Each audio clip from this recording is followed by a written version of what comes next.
There is no place in America quite like San Francisco.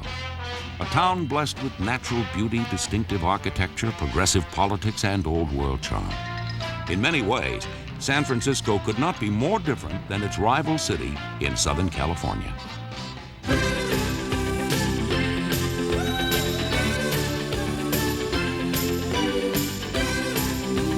Los Angeles is a sun-kissed world of unabashed hedonism, sandy beaches, and the glitz and glamour of the entertainment industry. The greatest stories and epics have emerged from Hollywood's dream factories, but few films can compete with the real-life drama of the 49ers Rams Rivalry, a series that has always meant big box office. The all-time record, as a matter of fact, is the Rams versus the 49ers in the Coliseum with 102,380, something like that. Huge, huge crowd. That was before they shortened the field in the Coliseum.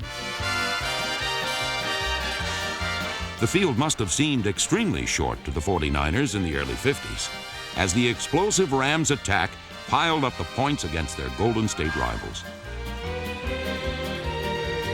When the 49ers came into the league from the All-American Conference, they still didn't have enough good football players to compete in the National Football League. And the Rams at that time were a great football team. We had football players coming out of our ears. So we naturally beat them pretty good, although the rivalry was really great.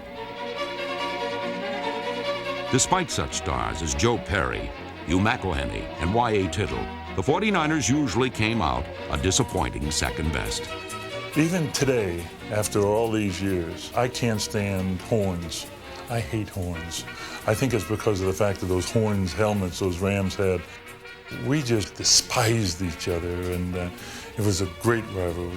Your whole season was made, if out of the 3 games, the 1 exhibition game and the 2 league games, if you would win 2 out of 3, your season was complete. And they felt the same way about us. The alley-oop pass was really developed around the Rams game. We discovered, if you will, Y.A. Tittle and myself in our first year, and we went on to beat the Rams that day with a couple of alley-oop passes, and of course today they call it Hail Mary. In those days we didn't pray. Perhaps both teams should have prayed for some defensive help. By the late 50s, neither franchise was capable of stopping the other. When we were beat, we were always beat 42-38. It was a big score. We scored a lot of points and scored on big plays. I mean, 70 and 80-yard plays. If you go back and look through the records, very exciting team to watch. It was to everybody's, I guess, demise that we never did put the attention on the importance of defense the way it had to be played. Every team always has a personality. In San Francisco, ours was offensive. In the air, it's touchdown 49ers. Let them come out, we don't care. It's touchdown 49ers. Despite their firepower, both clubs struggled to win during the early 60s. But that finally changed when the Rams built a defense that scared the 49ers to death. I said what I believed, and I tried to execute everything that I said. If I was going to get John Brody, who was the quarterback then, I got them. LA's fearsome foursome made the Rams champions of the West, while ushering in a long period of 49er frustration. We could never beat the Rams. In the 4 years we won the NFC West, I think we beat the Rams. We played them 8 times in regular season. I think we beat them once. One year they played us. Roman Gabriel gets knocked out of the ball game early. Jerry Rome comes in to play quarterback. The Rams end up with negative yardage passing. Negative. And they beat us. The ball would just not bounce our way.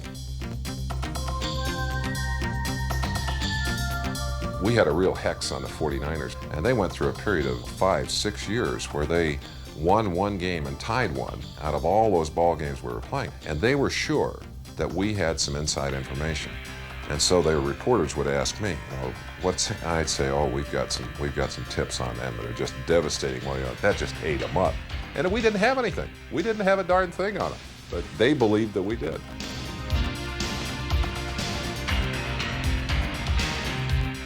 We We had a great defensive team. We had guys like Jack Youngblood who were really at the prime in their careers. We had great defensive backs and such. And the 49ers were just kind of getting into it. They went through a succession of coaches. They didn't really have dominant players at that point.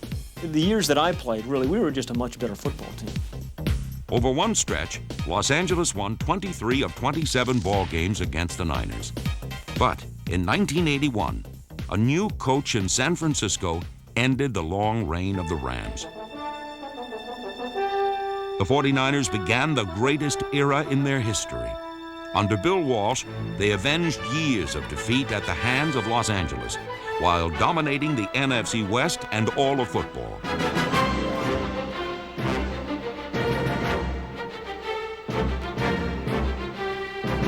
He's going to throw long.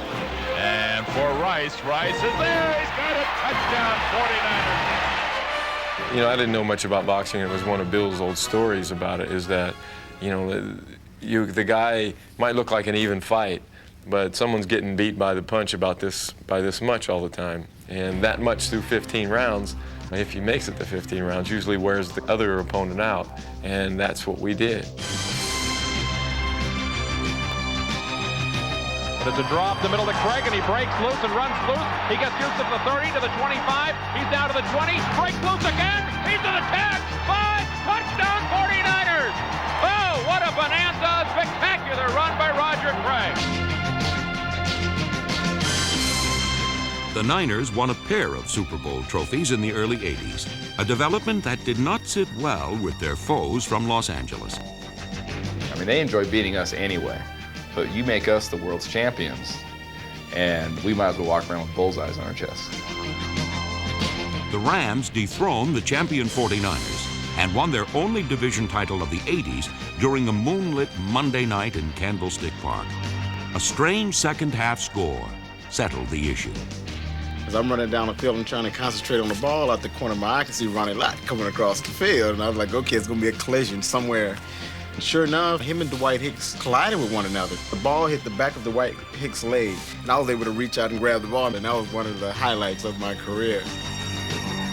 The 49ers turned the passing game to their advantage 4 years later, when a pair of 90-plus yard touchdowns by John Taylor erased a 17-point Los Angeles advantage. When we get ready to play the 49ers, you take off the veneer, you take off all of the pretense, and either you're going to give your very best in hopes of having a chance to beat these guys, or you're going to go out and go through the motions and realize that you're going to get thrashed. The Niners dispelled some myths and put on one of their most masterful displays in recent history when they jumped to an early lead in the 1989 NFC Championship game. Come on, man, we need 7 right now. Yeah. Right at the helm now. They thought they were the tougher team, that they believed all of the stuff that was written about the 49ers being a finesse team. San Francisco crushed the Rams, physically and emotionally, en route to their 4th Super Bowl triumph of the 1980s. Step back, now he goes down without even being touched. Boy, is he hearing footsteps, Wayne. Haley and Roberts were there, but they never touched him. He just ate the ground. Maybe it takes those type of events, the cold slap in the face, and it happened. It was brutal. We had to live all year with that feeling, the 49er game, and it was one that made us all very, very sick. But the Rams felt a lot better the following year when they knocked off the previously unbeaten world champs. Give it to Buford McGee. He runs an angle on the right, pitches it over to the trailing back, and that is Cleveland Gary and into the end zone on the right side. I dislike San Francisco. We all do. We try to take every game, one at a time. But San Francisco seems to be, for the Rams, just a little bit different game.